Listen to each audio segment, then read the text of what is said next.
ದುಡ್ಡಿದ್ರೆ ದುನಿಯಾ corruption is everywhere. So furious and angry. But ಏನು ಮಾಡೋದು, ನಮ್ಮ ಮನೆ ಬರೋ ಅಷ್ಟೇ ಏನು ಮಾಡೋಕ್ಕಾಗಲ್ಲ. ಕ್ಲಮ್ಸಿಯಷ್ಟು ಯಾರನ್ನಾರು ನೀವು ನೋಡಿದರೆ ಅದು ನಾನೇ. ಈ ಪ್ರಾಜೆಕ್ಟ್ ನನಗೆ ತುಂಬ ಸ್ಪೆಷಲ್. ಯಾಕೆ ಹೇಳಿ, ಫಾರ್ ದ ಫಸ್ಟ್ ಟೈಮ್ ನಾನು ಲೈಫಲ್ಲಿ ಸ್ಕ್ರಿಪ್ಟ್ ಅಂತ ಒಂದು ಬರೆದೆ. ಹಲೋ ಗೈಸ್, ನಮಸ್ಕಾರ and welcome back to my YouTube channel.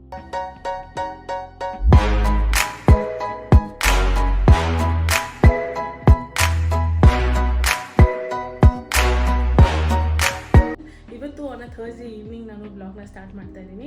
And ಇವತ್ತು ನಮ್ಮ ಆಫೀಸಲ್ಲಿ ವುಮೆನ್ಸ್ ಡೇ ಸೆಲೆಬ್ರೇಷನ್ ಇತ್ತು. ಸೊ ಸೆಲೆಬ್ರೇಷನ್ ಎಲ್ಲ ಮುಗಿಸ್ಕೊಂಡು ಇವಾಗ ಸ್ವಲ್ಪ ಬೇಗ ಬಂದಿದ್ದೀನಿ ಮನೆಗೆ. ಯಾಕಂದರೆ ಇವತ್ತು ಒಂದು ಬ್ರ್ಯಾಂಡ್ ಶೂಟ್ ಇದೆ. ಸೊ ಅದನ್ನು ಶೂಟ್ ಮಾಡೋಕ್ಕೆ ಹೋಗಬೇಕು. ನನ್ನದೇ ಕಂಟೆಂಟು, ಅಂದರೆ ನಾನೇ ಸ್ಕ್ರಿಪ್ಟ್ ಬರ್ತಿದ್ದೀನಿ. ಫಾರ್ ದ ಫಸ್ಟ್ ಟೈಮ್ ನನ್ನ ಲೈಫಲ್ಲಿ ನಾನೇ ಸ್ಕ್ರಿಪ್ಟ್ ಬರ್ತಿದ್ದೀನಿ. ವೆರಿ ಏನು ಹೇಳ್ತಾರೆ, ಪ್ರೌಡ್ ಮೂಮೆಂಟ್ ನನಗೇನೆ. ಬಿಕಾಸ್ ಸ್ಕ್ರಿಪ್ಟ್ ಬರೆಯೋ ಥರ ಎಲ್ಲ ಆಗುತ್ತೆ ಅಂತ ನನಗೆ ಅಂದ್ಕೊಂಡಿರಲಿಲ್ಲ. ಸೊ ಆ ಸ್ಕ್ರಿಪ್ಟ್ ಬರೆದು ಅದು ಬ್ರ್ಯಾಂಡಿಂದ ಅಪ್ರೂವ್ ಆಗಿ ಇವಾಗ ಹೋಗಿ ಅದನ್ನು ಶೂಟ್ ಮಾಡಬೇಕು. ಇದು ನನ್ನ ಲೈಫಲ್ಲಿ ನಡೆದಿದ್ದಂಥ ಒಂದು ಇನ್ಸಿಡೆಂಟ್. ಸೊ ಅದನ್ನೇ ಇಟ್ಕೊಂಡು ನಾನು ಸ್ಕ್ರಿಪ್ಟ್ ಬರೆದೆ. ಆ್ಯಂಡ್ ನನ್ನ ಜೊತೆ ಶೂಟ್ ಮಾಡೋಕ್ಕೆ ಬರ್ತಾಯಿದ್ದಾಳೆ ರಂಜಿತಾ. ಅವಳು ಇರ್ತಾಳೆ ರೀಲ್ನಲ್ಲಿ. ಸೊ ಇವಾಗ ಅವಳ ಮನೆಗೆ ಹೋಗಬೇಕು ಬೇಗ. ಅವಳು 6:30 ಅಲ್ಲಿರಬೇಕು. ನಾವು ಆಲ್ರೆಡಿ 6:15 ಆಗಿದೆ. ಬೇಗ ಅವ್ರ ಮನೆಗೆ ಹೋಗಿ ಅವಳನ್ನ ಪಿಕ್ ಮಾಡಿಕೊಂಡು ಅಲ್ಲಿಂದ ರಾಜಾಜಿನಗರ್ ಹೋಗೋಣ. ಓಕೆನಾ, ಲೆಟ್ಸ್ ಗೋ. ನಾನು ಈ ಲೈಟ್ನು ತೊಗೊಂಡು ಹೋಗಬೇಕು. ಯಾಕಂದರೆ ಒಂದು ಸ್ವಲ್ಪ ಶೋರೂಮ್ನಲ್ಲಿ ಮಾಡಬೇಕು, ಇನ್ನು ಸ್ವಲ್ಪ ರಂಜಿತಾ ಮನೇಲಿ ಮಾಡಬೇಕು. ಸೊ ಈ ಲೈಟು ಮತ್ತು mic, 2 important things that I shouldn't forget. ಇವಾಗ ಇದು ತೊಗೊಂಡು ಹೊರಡ್ತೀನಿ ನಾನು. ಜಸ್ಟ್ ರೀಚ್ ಹಿಯರ್ 6:30 ಅಂತೇಳಿ 6:45 ಬಂದಿದೆ. ಆ್ಯಂಡ್ ನಮ್ಮ ಲೈನ್ಸ್ ನೋಡ್ಕೊಳ್ತೀನಿ. ರಂಜಿತಾ ಪ್ರಿಪೇರ್ ಆಗ್ತಿದ್ದಾಳೆ. ಏನಾದರೂ ಕ್ಯಾರೆಕ್ಟರ್ನ ಆಹ್ವಾನ ಮಾಡ್ಕೊಳ್ತಿದ್ದಾಳೆ. ರೆಡಿ ಆಗ್ತಾಯಿದ್ದೀನಿ. ಆಗ್ಬಿಟ್ಟು ಇವಾಗ ಪಟ್ ಅಂತ ಶೂಟ್ ಮಾಡಿಬಿಟ್ಟು ಹೋಗ್ಬಿಡೋದಿಲ್ಲ. ನೀವು ಸೂಪರ್ ಬೈಕ್ ನೀವಲ್ಲ, ನೀನು ಸೂಪರ್ ಬೈಕ್ ತೊಗೊಳಕ್ಕೆ this is the best place. ನಿಮ್ಮ ಬೈಕ್ಗೆ 1 year ವಾರಂಟಿ ಜೊತೆಗೆ EMI ಆಪ್ಷನ್ ಕೂಡ ಸಿಗುತ್ತೆ. ನಮಗೆ ಒಂದು 40 to 45% ಅಷ್ಟೇ ಹಬ್ನಲ್ಲಿ ಶೂಟ್ ಮಾಡಬೇಕಾಗಿತ್ತು. ಸೊ ನಾವು ಸ್ಟಾರ್ಟ್ ಮಾಡಿಕೊಂಡು ಒಂದು 20 ಮಿನಿಟ್ಸ್ಗೆಲ್ಲ ಮುಗಿಸ್ಬಿಟ್ವಿ. ಬಟ್ ದ ಮೇಜರ್ ಪ್ರಾಬ್ಲಮ್ ನಮಗೆ ಏನು ಬಂದಿದ್ದು ಅಂದರೆ ವಾಯ್ಸ್ದು. ಅಂದರೆ ನಾವು ಮೈಕ್ ಯೂಸ್ ಮಾಡಿದ್ರು ಕೂಡ ಅಲ್ಲಿ ಒಂದು ಕಡೆ ಸರ್ವಿಸಿಂಗ್ ನಡೀತಾಯಿತ್ತು, ಒಂದು ಕಡೆ ಜನ ಗಾಡಿ ತೊಗೊಳ್ತಾಯಿದ್ರು, ಇನ್ನೊಂದು ಕಡೆ ಬೇರೆಯವರೆಲ್ಲ ಮಾತಾಡ್ತಾಯಿದ್ರು. ಸೊ ವಾಯ್ಸ್ದು ತುಂಬಾ ಡಿಸ್ಟರ್ಬೆನ್ಸ್ ಆಯಿತು. ಅದರಲ್ಲೂ ನಾವು ಮೈಕ್ ಕನೆಕ್ಟ್ ಮಾಡಿ ವೀಡಿಯೋ ಎಲ್ಲ ಮಾಡಿಕೊಂಡು ಬಂದ್ವಿ. But then it took 2 days ಗೊತ್ತಾ ಬ್ರ್ಯಾಂಡ್ ಅವ್ರು ಅಪ್ರೂವ್ ಮಾಡೋಕ್ಕೆ. ಯಾಕಂದರೆ ವಾಯ್ಸ್ ಇಲ್ಲದೆ ಮತ್ತು ಏನೇನೋ ಆ್ಯಪ್ ಯೂಸ್ ಮಾಡಿ ನಾನು ಬ್ಯಾಕ್ಗ್ರೌಂಡ್ ವಾಯ್ಸ್ ತೆಗಿಯೋಕ್ಕೆ ನೋಡಿದೆ, ಅದೂ ಆಗಲಿಲ್ಲ. ಮತ್ತು ರಂಜಿತ್ ಐಡಿಯಾ ಕೊಟ್ಟಲು ದಟ್ ನಾವು ವಾಯ್ಸ್ ಓವರ್ ಕೊಡೋಣ, ಮತ್ತು ಮನೇಲಿ ಕೂತ್ಕೊಂಡು ಸಿಂಕ್ ಮಾಡೋಣ ಅದ್ರ ಜೊತೆಗೆ ಅಂತ. ಅವಳು ಒಂದು ಪಾರ್ಟ್ ಮಾಡಿ ಕಳಿಸಿದ್ಲು. ಆಮೇಲೆ ನಾನು ಅದನ್ನು ಬ್ರ್ಯಾಂಡಿಗೆ ಕಳಿಸಿದೆ. ಆಮೇಲೆ ಅವರು ಓಕೆ ದಿಸ್ ವರ್ಕ್ಸ್ ಔಟ್, ನೀವು ಎಲ್ಲದಕ್ಕೂ ವಾಯ್ಸ್ ಓವರ್ ಕೊಡಿ ಅಂದರು. ಸೊ ನಾವು ಅಲ್ಲಿ ಹಬ್ಬಲ್ಲಿ ಶೂಟ್ ಮಾಡಿದ್ದು ಯಾವುದೂ ನಮ್ಮ ಒರಿಜಿನಲ್ ವಾಯ್ಸ್ ಅಲ್ಲಿದ್ದು ಬಂದಿಲ್ಲ. ಬಂದಿದ್ದರೆ ತುಂಬ ಚೆನ್ನಾಗಿರ್ತಾಯಿತ್ತು, ವೀಡಿಯೋ ಇನ್ನೂ ಚೆನ್ನಾಗಿ ಬರ್ತಾಯಿತ್ತು. ಬಟ್ ಫಾರ್ ಆರ್ ಬ್ಯಾಡ್ ಏನು ಮಾಡೋದು. ಸೊ ನಾವು ಮತ್ತೆ ವಾಯ್ಸ್ ಓವರ್ ಕೊಟ್ಟು ಆಮೇಲೆ ನಿನ್ನೆ ನಾವು ರೀಲ್ ಅಪ್ಲೋಡ್ ಮಾಡಿದ್ವಿ. ಆ್ಯಂಡ್ ಈ ಬೈಕ್ ನಂಗೆ ತುಂಬಾ ಇಷ್ಟ ಆಯಿತು. ನಾನು ಅದ್ರ ಮೇಲೆ ಕೂತಿದ್ದೀನಿ, ಹೇಗೆ ಕಾಣ್ತಾ ಇದೆ ಅಂತ ನೀವು ಹೇಳಿ. ಆ್ಯಂಡ್ ಇಲ್ಲಿ ಈ ಲಾಸ್ಟ್ ಪಾರ್ಟ್ ಒಂದು ವೀಡಿಯೋ ನಾವು ಶೂಟ್ ಮಾಡಿ ಹೊರಟ್ವಿ ಅಲ್ಲಿಂದ. ನನ್ನ ಹೇರ್ ಇವತ್ತು ಎಕ್ಸ್ಟ್ರಾ ಚೆನ್ನಾಗಿ ಕಾಣ್ತಾಯಿತ್ತು. ಹೇರ್ ವಾಶ್ ಮಾಡಿದ್ದು ಅದಕ್ಕೂ ಏನೋ ಗೊತ್ತಿಲ್ಲ, ಬಟ್ ಎಕ್ಸ್ಟ್ರಾ ಚೆನ್ನಾಗಿ ಕಾಣ್ತಾಯಿತ್ತು. ಆ್ಯಂಡ್ ವಾಪಸ್ ಬರ್ತಾ ನೋಡಿದ್ರೆ ನಾಳೆ ಶಿವರಾತ್ರಿ. ನಾವು ಅವತ್ತು ಬರ್ತಾ ಹೋಗಬೇಕಾದ್ರೆ ಎಲ್ಲ ಪ್ರಿಪ್ರೇಷನ್ಸ್ ಆಲ್ರೆಡಿ ನಡೀತಾಯಿತ್ತು ಕಾಡ್ಮೇಲೇಶ್ವರ ಟೆಂಪಲಲ್ಲಿ. ಸಖತ್ತಾಗಿತ್ತು ಲೈಟಿಂಗ್. ಸೊ ನಾವು ಹಾಗೆ ಶೂಟ್ ಮುಗಿಸ್ಕೊಂಡು ಹೋಗಿ ಜ್ಯೂಸ್ ಕುಡ್ಕೊಂಡು ಇವಾಗ ರಂಜಿತಾ ಮನೆಗೆ ಬಂದಿದ್ದೀವಿ. ಯಾಕಂದರೆ first part of the video ನಾವು ಶೂಟ್ ಮಾಡಿಲ್ಲ, ಬರೀ ಅಂಗಡಿಗೆ ಹೋಗಿ ಶೂಟ್ ಮಾಡ್ಬೇಕು, ಏನು ಮಾಡ್ಬೇಕು ಅದು ಮಾಡ್ಕೊಂಡು ಬಂದುಬಿಟ್ವಿ. ಇದು ಮುಂಚೆ ನೀವು ನೋಡಿರ್ತೀರಾ. ಇವಾಗ ಬಂದು ನಾವು ಫಸ್ಟ್ ಪಾರ್ಟ್ ಶೂಟ್ ಮಾಡಬೇಕು. ಆಲ್ರೆಡಿ 8 ಗಂಟೆ ಆಗಿದೆ. ಶೂಟ್ ಮಾಡಿಬಿಟ್ಟು ಹೋಗಿ ಊಟ ಬೇರೆ ತಿನ್ನಬೇಕು. ಒಂದು ವಾರದಿಂದ ನಾನು 7:15 ಮುಂಚೆನೇ ಊಟ ಮಾಡಿ ಅಭ್ಯಾಸ ಮಾಡ್ಕೊಂಬಿಟ್ಟಿದೆ. ಇವತ್ತು ಅದು ಸೈಕಲ್ ಬ್ರೇಕ್ ಆಗುತ್ತೆ. ಬಟ್ 9 o'clock ಒಳಗಡೆ ಅಂತೂ ತಿನ್ಬಿಡ್ತೀನಿ. ರಂಜಿತಾನು ಆ್ಯಕ್ಚುಲಿ ಅವಳು 7:15 ಮುಂಚೆನೇ ಊಟ ಮಾಡ್ತಾಳೆ.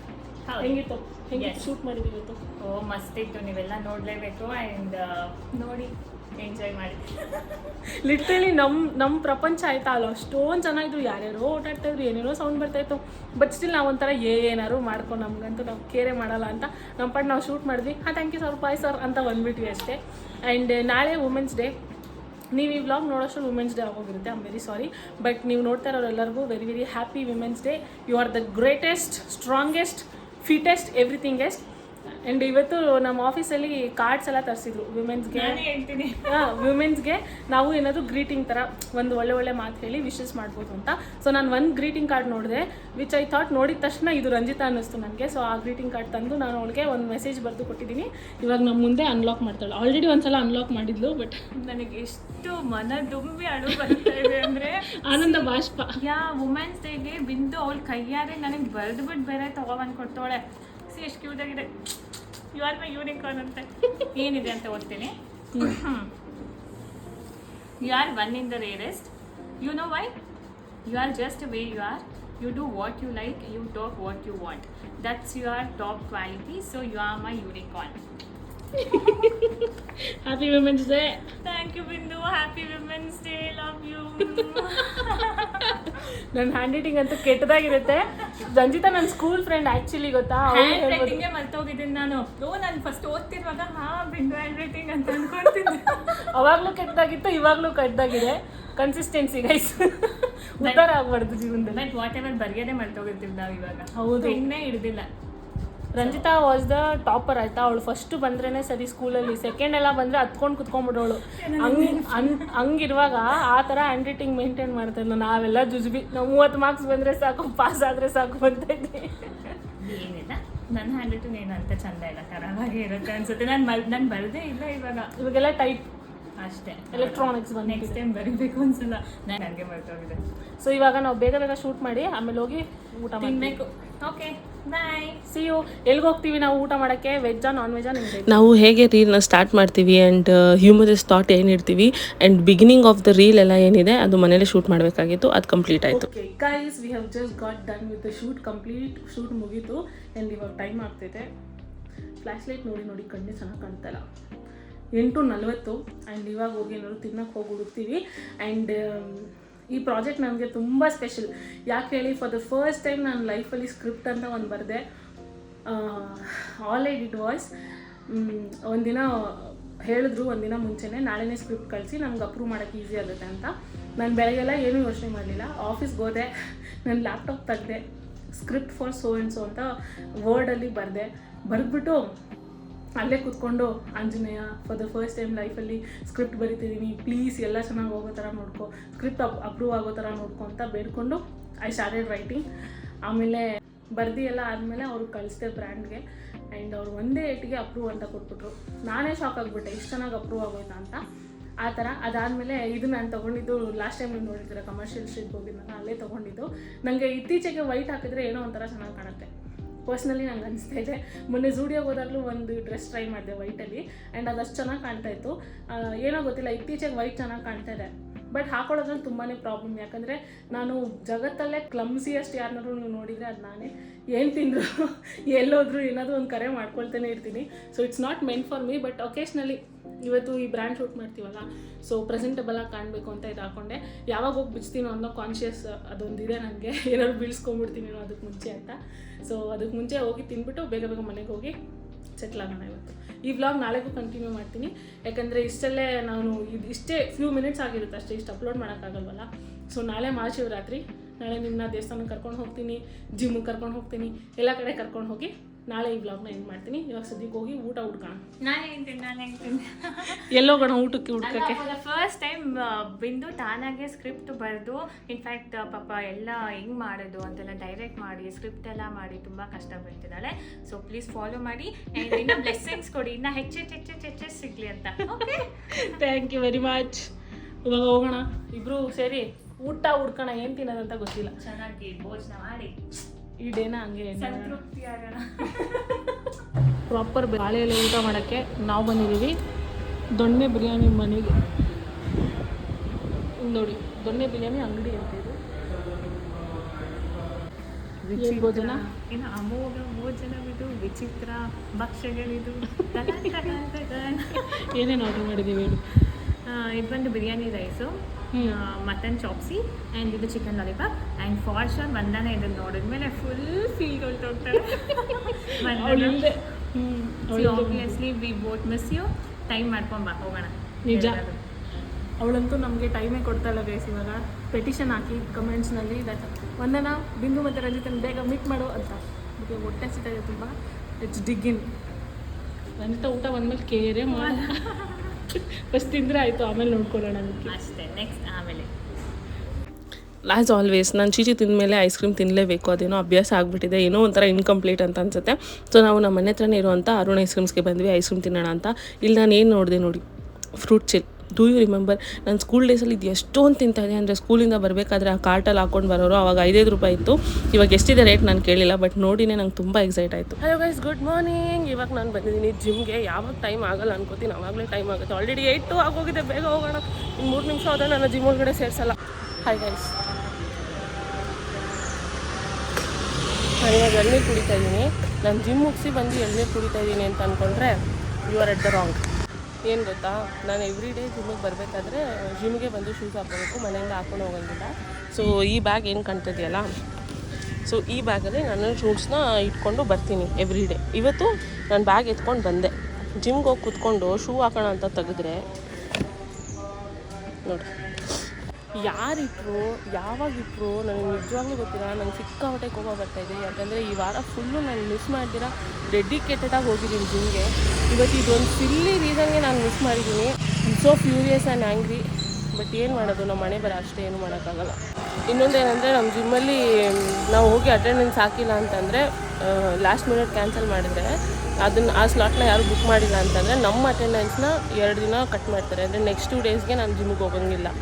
ಅದಕ್ಕೆ ಸರಿ ಬಂದಿದ್ದೀನಿ, ಗೊತ್ತಿಲ್ದಿರೋ ಥರ ಅಟೆಂಡೆನ್ಸ್ ಹಾಕ್ಬಿಟ್ಟು ಹೋಗ್ಬೋಣ ಅಂತ ಅಟೆಂಡೆನ್ಸ್ ಹಾಕೋಕ್ಕೆ QR ಕೋಡ್ ಸ್ಕ್ಯಾನ್ ಮಾಡಿಬಿಟ್ಟು ಅಲ್ಲಿಂದ ಸೈಲೆಂಟಾಗಿ ಎಸ್ಕೇಪ್ ಆಗಿಬಿಟ್ಟೆ. ಆಮೇಲೆ ನಾನು QR ಕೋಡ್ ಸ್ಕ್ಯಾನ್ ಮಾಡಿದೆ, ಯಾಕೆ ಬಂದಿಲ್ಲ ಅಂತ ಯಾರಾದರೂ ಕೇಳಿದ್ರೆ ನಾನು ನಾಳೆ ಏನು ಹೇಳೋದಕ್ಕೆ ಗೊತ್ತಿಲ್ಲ. While I am sitting here, ನಾನು ನಿಮ್ಗೊಂದು ಎಳ್ನೀರು ಕತೆ ಹೇಳ್ತೀನಿ. ಸೊ ರೀಸೆಂಟ್ಲಿ ನಾನು ಇಲ್ಲೇ ಎಳ್ನೀರು ಕುಡಿಯೋದು, ನಾನು ಹಿಂದೆ ಏನು ನೋಡ್ತಾ ಇದ್ದೀರಾ, ಅದು 30 ರೂಪೀಸ್ ಎಳ್ನೀರು ಅಂತ ಮಾಡ್ತಾರಲ್ಲ, ನಿಮ್ಮ ಏರಿಯಾದಲ್ಲೂ ಮೋಸ್ಟ್ಲಿ ಮಾಡ್ತಾರೆ ಅನಿಸುತ್ತೆ. ಸೊ ಅಲ್ಲೇ ಕುಡಿಯೋದು ನಾನು. ಆ್ಯಂಡ್ ಮನೆಗೂ ಇಲ್ಲಿಂದನೇ ತೊಗೊಂಡು ಹೋಗ್ತಾಯಿದ್ದೆ ಮಮ್ಮಿಗೆಲ್ಲ. ಮೊನ್ನೆ ಸಡನ್ನಾಗಿ ನನಗೇನೋ ಅನ್ನಿಸ್ತು, ಏನಾದರೂ ಇವ್ರು ಮಿಶ್ರಣ ಮಾಡ್ತಾಯಿದ್ದಾರೆ, ಅಂದರೆ ಕಲಬೆರಕೆ ಎಳ್ನೀರು ಇರ್ಬೋದಾ ಅಂತ. ಸೊ ನನಗೆ ಏನೋ ಒಂಥರ ಇದು ಇಂಟ್ರೂಸಿವ್ ಥಾಟ್, ನನ್ನ ಬ್ರೈನ್ ಸುಮ್ಮನೆ ಇದಲ್ವಲ್ಲ, ಇದೆಲ್ಲ ಯೋಚನೆ ಮಾಡುತ್ತೆ. ಸೊ ಹಂಗೆ ಅನ್ನಿಸ್ತು, ಸರಿ ಇನ್ನೊಂದು 10 ರೂಪಾಯಿ ತಾನೇ ಜಾಸ್ತಿ, 40 ರೂಪಾಯಿ ಎಳ್ನೀರೇ ಕುಡಿಯೋಣ ಅಂದ್ಕೊಂಡು ಇಲ್ಲಿನ ಒಂದು 100 ಮೀಟರ್ ದೂರದಲ್ಲೂ ಒಂದು ಎಳ್ನೀರು ಶಾಪ್ ಇದೆ, ಅಲ್ಲಿಗೆ ಹೋಗಿ ಎಳ್ನೀರು ಕುಡಿದೆ. 4 ದಿನಕ್ಕೆ ಮುಂಚೆ ಅಲ್ಲಿ ಕುಡಿಯೋಕ್ಕೆ ಸ್ಟಾರ್ಟ್ ಮಾಡಿದೆ. 1 ದಿನ ಕುಡಿದೆ, 2 ದಿನ ಕುಡಿದೆ. 2ನೇ ದಿನ ಮನೆಗೆ 2 ಪಾರ್ಸಲ್ ತೊಗೊಂಡೋದೆ. ಮಮ್ಮಿಗೆ ಹೇಳಿದೆ, ನನಗೇನೂ ಡಿಫ್ರೆನ್ಸ್ ಅನಿಸ್ಲಿಲ್ಲ, ನಿನ್ಗೇನಾದ್ರು ಡಿಫ್ರೆನ್ಸ್ ಅನ್ಸುತ್ತಾ ನೋಡು, ಜಸ್ಟ್ ಟು ಟೆಸ್ಟ್ ಅಂತ ಅಂದೆ. ಮಮ್ಮಿ ಹೇಳಿದ್ರು, ಇದೊಂದು ಸ್ವಲ್ಪ ಸ್ವೀಟ್ ಆಗಿದೆ, ಚೆನ್ನಾಗಿದೆ, ಅದೂ ಚೆನ್ನಾಗಿದೆ, ಇದೂ ಚೆನ್ನಾಗಿದೆ ಅಂತ. And then I was like 3rd day ಅಲ್ಲಿ ಹೋದೆ. ನನಗೆ ತಿಳಿ ಗಂಜಿ ಕುಡಿಯೋದಂದರೆ ತುಂಬ ಇಷ್ಟ, ತಿಳಿ ಗಂಜಿ ತಿನ್ನೋಕ್ಕೆ ತುಂಬ ಇಷ್ಟ. ಸೊ ನಾನು ಹೇಳಿದೆ ತಿಳಿ ಗಂಜಿ ಹೊಡೀರಿ ಅಂತ. ಅವರು ಇಲ್ಲ ತಿಳಿ ಗಂಜಿ ಇಲ್ಲ, ದೋಸೆ ಗಂಜಿ ಇದೆ, ದೋಸೆ ಗಂಜಿ ಸ್ವಲ್ಪ ದಪ್ಪ ಇರುತ್ತೆ, ಬೆಳಗ್ಗೆ ಕಾಯಿ ತಿನ್ನೋಕ್ಕಾಗಲ್ಲ ಅಂತ ನಾನು ಬೇಡ ಅಂತಂದೆ. ಸರಿ ನೀರೇ ಹೊಡೀರಿ ಅಂತ ನೀರು ಹೊಡೆದ್ರು. ಅವಾಗ ನೋಡಿದ್ರೆ ನೀವು ಕುಡಿಬೇಕಾದ್ರೆ ಅನ್ಸುತ್ತಲ್ವ ಒಳಗಡೆ ಒಂದು ಲೈಟಾಗಿ ಗಂಜಿ ಇರ್ಬೋದು ಅಂತ. ಸೊ ನಾನು ಹೇಳಿದೆ, ಅಣ್ಣ ಒಳಗಡೆ ತಿಳಿ ಗಂಜಿ, ತುಂಬ ತಿಳಿ ಗಂಜಿ ಇದೆ ಅನಿಸುತ್ತೆ, ಓಡ್ಕೊಡಿ ಅಂತ ಅಂದೆ. ಅವರು ಆ ಎಳ್ನೀರನ್ನ ತೊಗೊಂಡು ಧಮಾರ್ ಅಂತ ಟೇಬಲ್ ಮೇಲೆ ಹಾಕಿದ್ರು. I mean where is the respect bro? ಅಂದರೆ ವೆರಿ ಮಚ್ ಅನ್ರೆಸ್ಪೆಕ್ಟ್.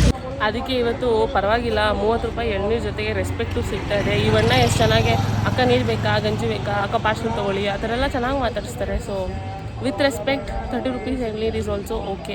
ಸೊ ಅದಕ್ಕೆ ಹಳ್ಳಿ ಗಂಡದ ಪಾದಗತಿ ಅಂತ ಇವತ್ತು ಇಲ್ಲಿಗೆ ಬಂದು ಎಳ್ನೀರು ಕೊಡಿದೆ. ಸೊ ಎಳ್ನೀರು ಕುಡಿಬೇಕಾದ್ರೆ ಇದು ನಿಮ್ಗೆ ಹೇಳ್ಬೇಕು ಅನಿಸ್ತು, ಹೇಳಿದೆ.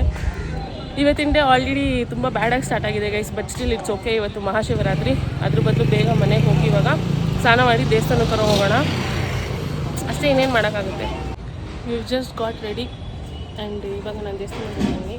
ಮಮ್ಮಿ ಏನೋ ಕೊಟ್ಕೊಳ್ತಿದ್ದಾರೆ, which I have to do ಅಲ್ಲಿ. ಸೊ ಹಾಲು ಅಭಿಷೇಕ ಮಾಡೋಕ್ಕೆ ಚೊಂಬೂ ತೊಗೊಂಡು ನಾನು. ಸೊ ಅಭಿಷೇಕ ಮಾಡಿ ದೇವ್ರನ್ನ ನೋಡ್ಕೊಂಡು ಹೋಗೋಣ. ಏನು ಬೆಳಗ್ಗೆ 9:15 ಇಷ್ಟು ಜನ, ಇಷ್ಟು ರಶ್ಶು, ಅದರಲ್ಲೂ ನಮ್ಮ ಮಮ್ಮಿ ಹಾಲು ಬೇರೆ ಚೊಂಬಿಗೆ ಹಾಕ್ಬಿಟ್ಟು ಆಮೇಲೆ ಅಭಿಷೇಕ ಮಾಡ್ಬೇಕಂದಿದ್ರ. ಅಲ್ಲಿ ಒಂದು ಕಡೆ ನಿಂತ್ಕೊಂಡು ನಾನು ಹಾಲನ್ನ ಚೊಂಬಿಗೆ ಹಾಕಿ ಅದ್ರಲ್ಲಿ ಮನೆಯಿಂದನೇ ಕೇಸರಿ ಹಾಕ್ಕೊಂಬಂದಿದ್ದೆ, ಹಾಕ್ಕೊಂಡು ಬಂದು ಕೊಟ್ಟರೆ ಅವರು ಇವಾಗ ಅಭಿಷೇಕ ಮಾಡೋಕ್ಕಾಗಲ್ಲಮ್ಮ, ಅಲ್ಲೊಂದು ಬೌಲಲ್ಲಿ ಹಾಕಿ ಅಂತಂದರು. ಸರಿ ಬೌಲಲ್ಲಿ ಹಾಕ್ಬಿಟ್ಟು ಆಮೇಲೆ ದೇವ್ರ ದರ್ಶನ ಮಾಡಿದೆ. ಎಷ್ಟು ಚೆನ್ನಾಗಿದೆ ಅಲ್ವಾ ದೇವರು. ಇಲ್ಲಿ ಇನ್ನೊಂದು ಹಬ್ಬದಷ್ಟು ಹಾಲಿತ್ತು, ಅದೆಲ್ಲ ಭಕ್ತಾದಿಗಳು ಕೊಟ್ಟಿರೋದು, ಅಲ್ಲೇ ನಾನು ಇಟ್ಬಿಟ್ಟು ಹೊರಟೆ. Just got done with the temple. ಏನು ಗೊತ್ತಾ, ಒಳಗಡೆ ಹೋಗ್ಬೇಕಾದ್ರೆ ನಾನು ಕೀ ತೊಗೊಂಡು ಹೋದೆ, ಮತ್ತೆ ಹೋಗಿದ್ದೀನಿ. ಸಡನ್ಲಿ ನನಗೆ ನೆನಪಾಯಿತು, ಗಾಡಿ ಕೀನೇ ಇಲ್ವಲ್ಲ ಅಂತ ಬಂದು ನೋಡಿದ್ರೆ ಗಾಡಿಲೇ ಬಿಟ್ಬಿಟ್ಟಿದ್ದೀನಿ. ಬುದ್ಧಿವಂತೆ ನಾನು ಗಾಡಿ ಕೀನೇ ಬಿಟ್ಬಿಟ್ಟು ಹೋಗ್ಬಿಟ್ಟಿದ್ದೀನಿ ಒಳಗಡೆ. ಸದ್ಯ ಯಾರೂ ತೊಗೊಂಡು ಹೋಗಿಲ್ಲ. ನಂಗೆ ಬೇರೆ ರೀಸೆಂಟಾಗಿ ನಾನು ಹೇಳಿದ್ನಲ್ಲ ಗಾಡಿ ಸರ್ವಿಸಿಗೆ ಕೊಡಬೇಕಾದ್ರೆ ಕೀ ಕಳೆದೋಗಿದೆ, ಸಿಗ್ತಾಯಿಲ್ಲ ಅಂತ. ಸೊ ನಂಗೆ ಭಯ ಹೋಗಿತ್ತು, ಯಾರಾದರೂ ಓಡಿಸ್ಕೊಂಡು ಹೋಗ್ಬಿಟ್ಟಿರ್ತಾರ ಅಂತ. ಬಟ್ ದೆನ್ ಸದ್ಯ ದೇವ್ರ ದಯದಿಂದ ಇಲ್ಲೇ ಇತ್ತು. ಆಮೇಲೆ ಕೀ ಎತ್ಕೊಂಡು ಮತ್ತೆ ವಾಪಸ್ ಒಳಗೆ ಹೋದೆ. ಅಷ್ಟು ಜನದಲ್ಲೂ, ಕೆನ್ ಯು ಬಿಲೀವ್, ಅಷ್ಟು ಜನದಲ್ಲೂ ಈ ಪೂಜಾರಿಗಳು ಯಾರ್ಯಾರು ಹೈಯರ್ ಪೊಸಿಷನಲ್ಲಿ ಇರ್ತಾರೆ, ಅವ್ರಿಗೆ ಯಾರ್ಯಾರು ದೊಡ್ಡ ಡೊನೇಷನ್ ಕೊಟ್ಟಿರ್ತಾರೆ, ಅವ್ರಿಗೆಲ್ಲ ಸಪ್ರೇಟಾಗಿ ಪೂಜೆ ಮಾಡಿಸ್ಕೊಂಡು ನಿಂತಿದ್ದಾರೆ ಗುರು. ಐ ಮೀನ್ ಲೈಕ್ ಲಿಟ್ರಲಿ ಆಚೆ ಕಡೆನೂ ದೇವ್ರನ್ನ ಇಟ್ಟಿದ್ದೀರಾ, ಅಲ್ಲಿ ಮಾಡ್ರಿ ಅಲ್ಲ, ಏನೂ ಮಾಡೋಕ್ಕಾಗಲ್ಲ. ದುಡ್ಡಿದ್ರೆ ದುನಿಯಾ, ಕರಪ್ಷನ್ ಈಸ್ ಎವ್ರಿವೇರ್. ನಮ್ಮದೇ ತಪ್ಪು. ಈ ಥರ ದೇವಸ್ಥಾನಗಳಿಗೆ ಬಂದು ನಿಂತ್ಕೊಂಡು 100 ಅಷ್ಟು ಅವರ್ ನಿಂತ್ಕೊಂಡು ಟೈಮ್ ವೇಸ್ಟ್ ಮಾಡ್ತೀವಿ. ಅದ್ರ ಬದಲು ಮನೇಲಿರೋ ದೇವ್ರಿಗೆ ಪೂಜೆ ಮಾಡಬೇಕು ಅಂತ ಅನ್ಸುತ್ತೆ ಒಂದೊಂದ್ಸಲ. But at the same time ಮನೇಲೇ ನಾವು ಪೂಜೆ ಮಾಡಿದ್ರು ದೇವಸ್ಥಾನಕ್ಕೆ ಬಂದರೆ ಅದೇನೋ ಒಂಥರ ಪಾಸಿಟಿವಿಟಿ. ದೇವ್ರು ನೋಡಿದ್ರಲ್ಲ ಎಷ್ಟು ಚೆನ್ನಾಗಿ ಅಲಂಕಾರ ಮಾಡಿದ್ರು, ನೋಡ್ಕೊಂಡು ನಿಂತ್ಕೊಂಡ್ಬಿಡೋಣ ಅಲ್ಲೇ ಅನಿಸುತ್ತೆ. ಏನೂ ಮಾಡೋಕ್ಕಾಗಲ್ಲ. ಸಾಮಾನ್ಯ ಮನುಷ್ಯರಿಗೆ ಈ ಜಗತ್ತಲ್ಲ ಅಷ್ಟೇ. ಬನ್ನಿ ಇವಾಗ ಮನೆಗೆ ಹೋಗೋಣ, ಹೊಟ್ಟೆ ಹಸಿವಾಗ್ತದೆ, ಊಟ ಮಾಡೋಣ. ನಾನು ಉಪವಾಸ ಏನೂ ನಾನು ಉಪವಾಸ ಏನೂ ಇರಲ್ಲ. ಉಪವಾಸ ಇರಬೇಕು ಅಂತಂದರೆ ಅದ್ರ ಪ್ರಕಾರ ಸಾಧನೆಗಳು ಮಾಡಬೇಕಾಗುತ್ತೆ, ಪೂಜೆಗಳು ಮಾಡಬೇಕಾಗುತ್ತೆ. ಬಟ್ ಅದೆಲ್ಲ ನನಗೆ ಅಷ್ಟೊಂದು ನಾಲೆಜ್ ಇಲ್ಲ. ಸೊ ಯಾಕೆ ಸುಮ್ಮನೆ 50-50 ಮಾಡೋದು ಅಂತ. ಬನ್ನಿ ಮನೆಗೆ ಹೋಗೋಣ. It is what it is ಅಲ್ವಾ. We can never change anything that is going on in this world until and unless they change themselves. ಅಷ್ಟೇ. The change has to be within ಅಲ್ವಾ. ಇವಾಗ ನಾವು ಡಿಸೈಡ್ ಮಾಡಿದರೆ ದೇವಸ್ಥಾನಕ್ಕೆ ಹೋಗೋದು ಬೇಡ ಅಂತ, ಈ ಥರ ಎಲ್ಲ ನಾವು ನೋಡೋದಿರಲ್ಲ, ಫೇಸ್ ಮಾಡೋದಿರಲ್ಲ. ಆ್ಯಂಡ್ ಇಲ್ಲಿಂದ ನಾನು ಮನೆಗೆ ಹೊರಟೆ. ಮನೇಲಿ ಮಮ್ಮಿ ಅವಲಕ್ಕಿ ಹಾಕಿ ಚಿತ್ರಾನ್ನ ಮಾಡಿದರು. ಸೊ ಅದನ್ನು ತಿನ್ಬಿಟ್ಟು ಆಫೀಸ್ಗೆ ಹೋದೆ. ಆಫೀಸ್ಗೆ ಹೋದ್ಮೇಲೆ ಸೇಮ್ ಬೋರಿಂಗ್ ಡೇ ರಿಪೀಟ್ಸ್ ಅಲ್ವಾ. ಅಲ್ಲೇನು ಇಂಟ್ರೆಸ್ಟಿಂಗ್ ಆಗಿ ನಡೆಯಲ್ಲ. ಸೊ ಇಲ್ಲಿಗೆ ವ್ಲಾಗ್ನ ಎಂಡ್ ಮಾಡ್ತಾ ಇದ್ದೀನಿ. ಥ್ಯಾಂಕ್ ಯು ಸೋ ಮಚ್ ಇಲ್ಲಿ ತನಕ ನೋಡಿದ್ದಕ್ಕೆ. ವಿಡಿಯೋ ಇಷ್ಟ ಆದರೆ ಲೈಕ್ ಮಾಡಿ, ಕಮೆಂಟ್ ಮಾಡೋದು ಮರಿಬೇಡಿ. ಹಾಗೆ ಮತ್ತೆ ಸಿಗೋಣ ಇನ್ನೊಂದು ಎಕ್ಸೈಟಿಂಗ್ ವ್ಲಾಗ್ನಲ್ಲಿ. ಅಲ್ಲಿ ತನಕ ಟೇಕ್ ಕೇರ್ ಆ್ಯಂಡ್ ಬಾಯ್.